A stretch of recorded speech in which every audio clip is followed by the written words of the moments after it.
Salut à tous, aujourd'hui je vous montre comment on peut rendre n'importe quelle scène cinématique dans n'importe quel lieu, avec n'importe quel matériel vidéo et en filmant n'importe quoi.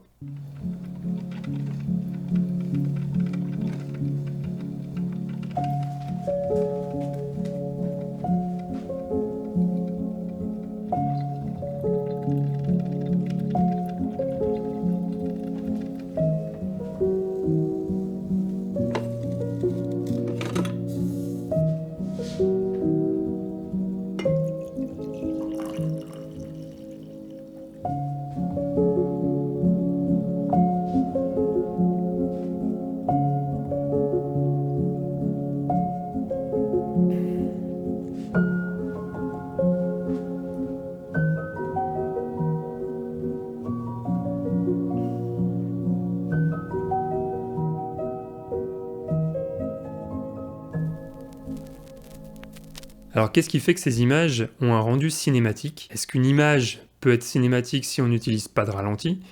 Est-ce qu'une photo peut être cinématique? On est vraiment tous omnubilés par ce mot. Alors avant toute chose, je vous propose de définir ce que c'est qu'un rendu cinématique. Donc le mot cinématique, c'est un terme artistique qui permet de créer une expérience visuelle et émotionnelle auprès du spectateur.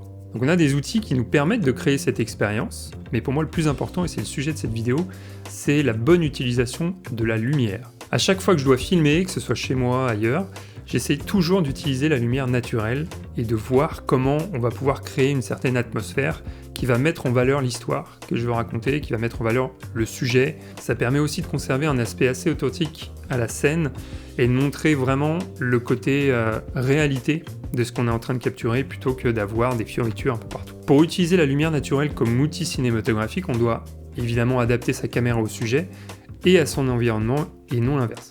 Si vous voulez créer de la dynamique et vraiment avoir un beau contraste dans vos images avec de la lumière naturelle, pensez en triangle de lumière. Faites en sorte que le sujet et votre caméra soient placés de sorte que la lumière permette de créer un espèce de triangle.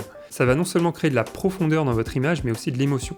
Et d'ailleurs, ça me permet de faire le parallèle avec l'accentuation justement de la dynamique et la manière dont on peut donner du caractère à la scène.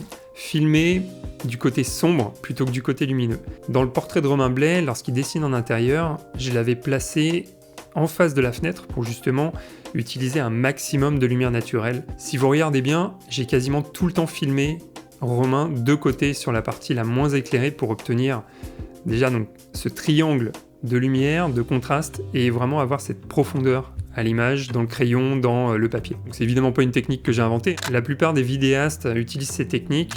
On peut la retrouver d'ailleurs sur le film Oppenheimer, dans pas mal de scènes pour ceux qui l'ont vu. On peut pas contrôler la lumière du soleil, mais par contre on peut anticiper son positionnement. On peut bouger notre caméra et notre angle pour jouer justement avec l'environnement. Pour ça, il y a une application que j'utilise pour pouvoir anticiper la lumière, c'est Photopills. C'est pas du tout sponsorisé encore une fois, mais j'en ai déjà parlé sur d'autres vidéos, c'est vraiment une application qui marche super bien dans le cadre de la photographie et qu'on peut réutiliser hyper simplement dans le cadre de la vidéo. L'idée, c'est de pouvoir voir rapidement où est-ce que le soleil va se placer, où est-ce qu'il va se positionner, à quelle heure et de quelle manière mon environnement va interférer avec. Pour Résilience, par exemple, j'ai utilisé l'application pour filmer Léa quand elle était dans sa salle de sport. Ça m'a permis d'obtenir probablement les plus belles images du documentaire avec cette ambiance vraiment particulière, très sombre, et en jouant énormément sur cet aspect de contre-jour. Un autre moyen de contrôler la lumière naturelle, c'est l'utilisation d'un réflecteur. Alors, il est un peu gros celui-là, mais ça marche super bien. Vous avez une partie sombre pour bloquer justement le rebondissement de la lumière sur par exemple des murs.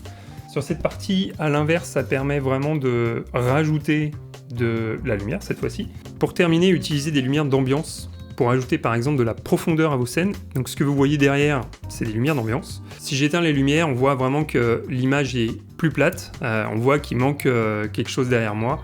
Et puis du coup, j'ai moins cette séparation entre la caméra, la lumière qui m'éclaire et puis les lumières qui sont derrière. Voilà, pour conclure, j'ai envie de vous dire qu'il n'y a pas de bonne ou de mauvaise utilisation de la lumière. C'est simplement ce que vous allez en faire et puis encore une fois le rendu cinématique dont tout le monde parle, c'est simplement l'expérience que vous voulez procurer à votre spectateur.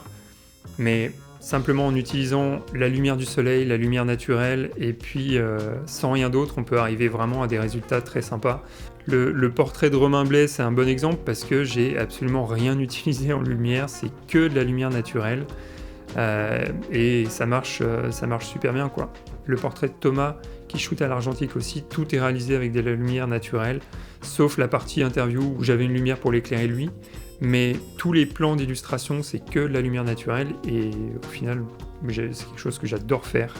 J'adore filmer comme ça, parce que je trouve que c'est là que j'arrive à avoir les plus belles images au final. C'est un peu paradoxal, parce que on n'est absolument pas maître du soleil qui va arriver, du nuage qui va venir casser un peu le truc. Mais ça fait partie du jeu, et puis je trouve ça très cool. Probablement que la prochaine fois, je parlerai de composition, de sound design, tout ce qui permet d'enrichir justement cette expérience dont j'ai absolument pas parlé dans cette vidéo. Mais parce que le sujet est vaste. Laissez-moi dans les commentaires savoir ce que vous voulez peut-être en premier. Pour ceux qui m'ont demandé une vidéo sur l'étalonnage sur DaVinci et sur la manière dont je procède, je ne vous ai pas oublié, mais ça arrivera probablement un peu plus tard. Voilà, prenez soin de vous, salut!